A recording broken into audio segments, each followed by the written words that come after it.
The news conference in Belfast this morning, at which the historic Loyalist ceasefire announcement came.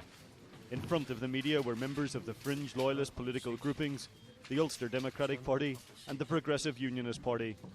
The words of a supplied statement from the Combined Loyalist Military Command were read by Gusty Spence, a man convicted in the 1960s of the murder of a Catholic. Ladies and gentlemen, this is the instrument, this is the article.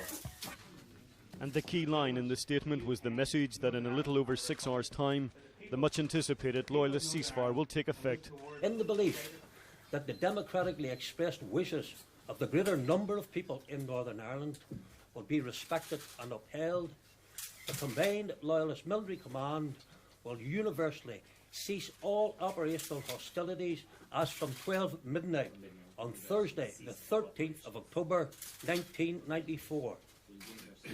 The permanence of our ceasefire will be completely dependent upon the continued cessation of all nationalist Republican violence.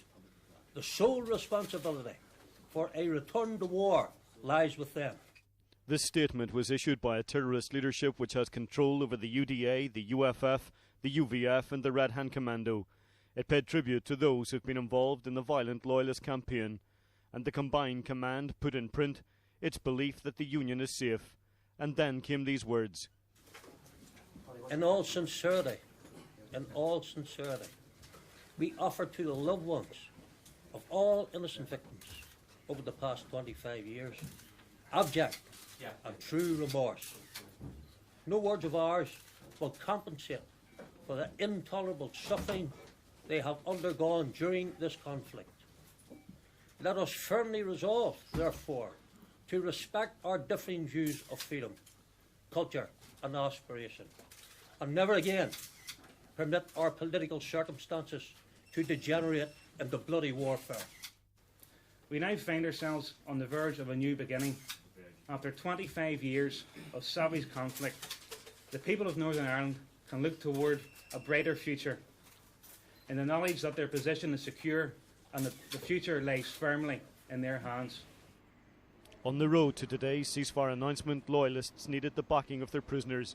It came on Monday when the government gambled and allowed Loyalist leaders into the maze for talks with UVF and UDA inmates.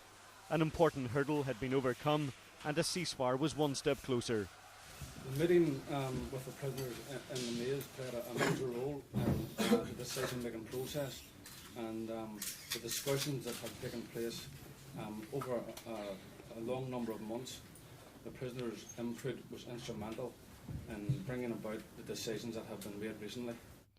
Last night, the UDP and the PUP gave news of what they termed an unprecedented news conference to be held this morning. It was clear from this statement that a ceasefire had been sanctioned. So Loyalist and Republican guns have been removed from the equation. And the question now is how to reconcile their political differences.